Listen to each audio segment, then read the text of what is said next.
During the Cold War, the process of decolonization took place faster than ever. More and more countries became relatively free from their former colonizers.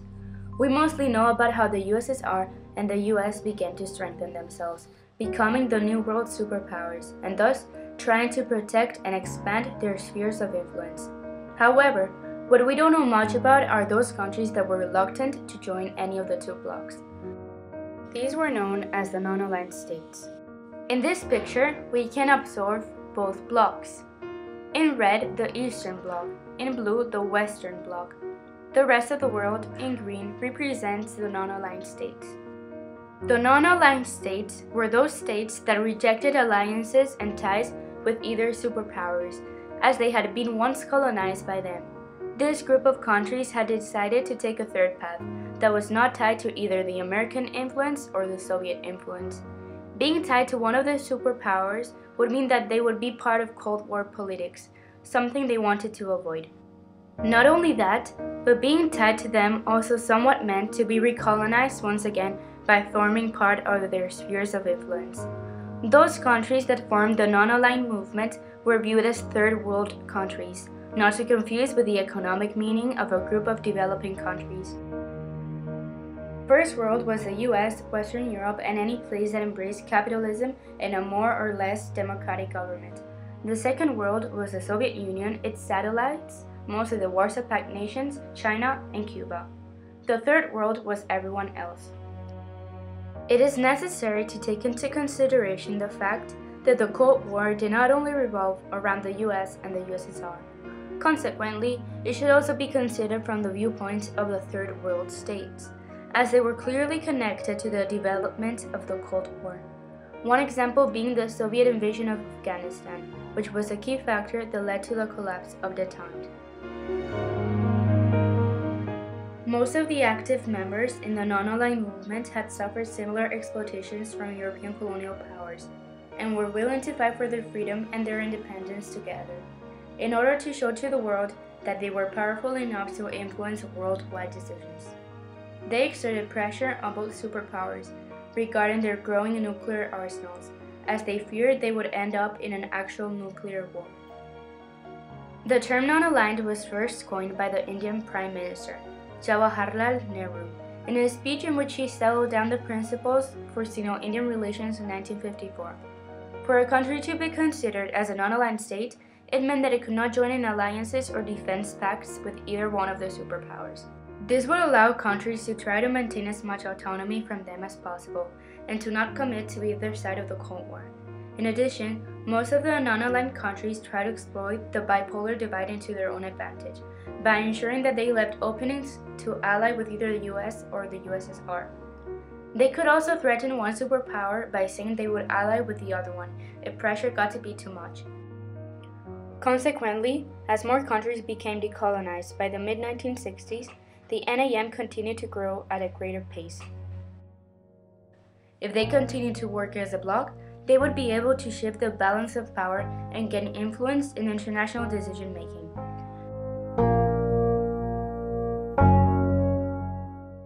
The main problem encompassed by the NAM was that normally they did not act as a single bloc and thus lacked unity.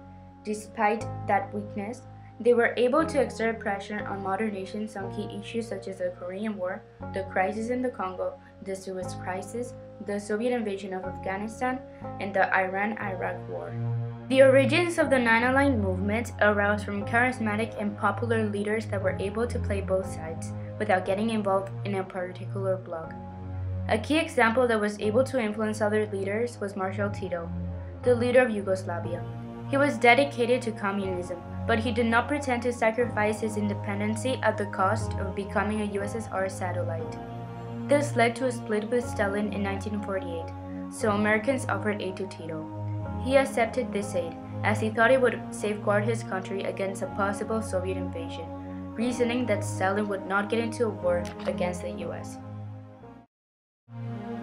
Tito's unwillingness to have something to do with the USSR changed when Stalin died in 1953, and Khrushchev took control, offering a more flexible approach to Soviet foreign policy.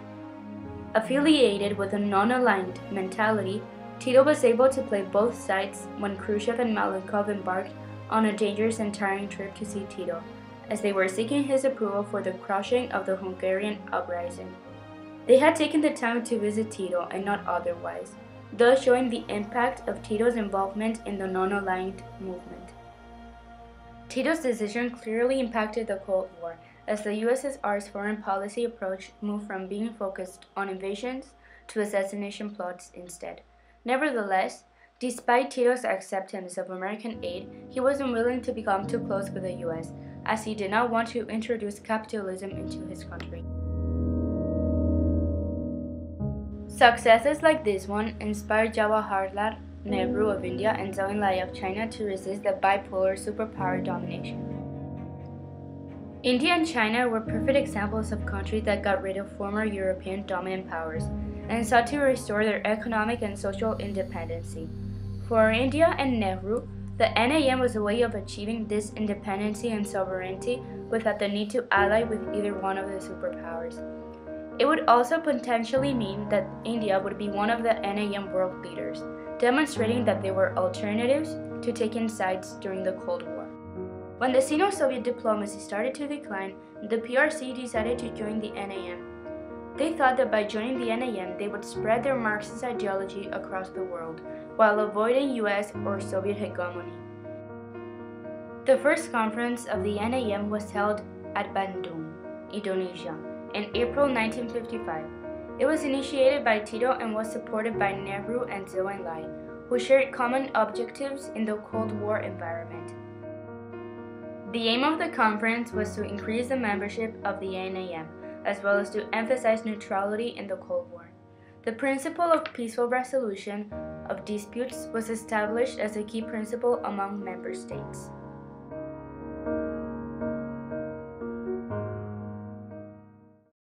In spite of diversity that exists among its participants, let this conference be a great success. One of the significant member states in the NAM conference was Egypt, led by General Nasser. Impressed by the NAM aims, he decided to pursue a neutral position in the Cold War and to exploit the attempts made by the USSR and the US to convert the non-aligned states to spheres of influence. Following a non-aligned philosophy of courting the superpowers, Nasser triggered a crisis in the Middle East, known as the Suez Crisis.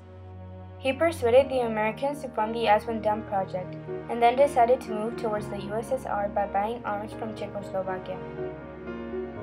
He played both sides victoriously. He kept the canal, humiliated the colonial powers, maintained his independence from the US and the USSR, and emerged as a leader of Arab nationalism. This was a clear non-aligned state victory. All of this evidence proved that neither the US or the USSR could play with small states. NAM held a summit meeting in Belgrade in 1961. The main aims were to exert pressure on Khrushchev and Kennedy for a peaceful resolution, especially regarding the Berlin crisis, and warning them about the threats of a nuclear war. This shows the power of the NAM, who now had a voice in the world and even lectured both superpowers regarding global conflicts. However, NAM was not acting as a bloc anymore. By 1962, the Sino-Indian War broke out and a dispute between the top most important leaders undermined its credibility. This led to a better relationship between India and the USSR, as well as a big blow to the idea of peaceful resolution. A wave of decadence in the NAM increased when Nehru died in 1964 and Nasser in 1970. By the 1970s, the NAM began to collapse as most of the small states became aligned with the USSR, including Cuba, who supposedly supported the NAM. These states chose to align with the Soviets as these promised economic aid and support. The US could not accept that and tried to contain communism worldwide. Fidel Castro desde Oriente a Batista combatió y en la patria libertó con sus hombres dignamente. ¡Que viva Fidel! ¡Que viva Fidel! ¡Que viva Fidel! Y la bandera cubana! In 1979, Fidel Castro held the Havana Summit, which considered the possibility of a natural alliance with the USSR. Finally, the NAM in the 1980s started to lose momentum with the Soviet invasion of Afghanistan. By the late 1980s, the Third World countries ceased to exist, as the political and economical changes brought every single country to different directions. For example, South Asian countries experienced a boom in economic growth, whereas Latin American countries had a stagnating economy. The NAM continued to hold international conferences, but rather than focusing on political issues, they focused on the promotion of solutions for global economic problems. Membership of the NAM grew until the 21st century, with more than 113 member states.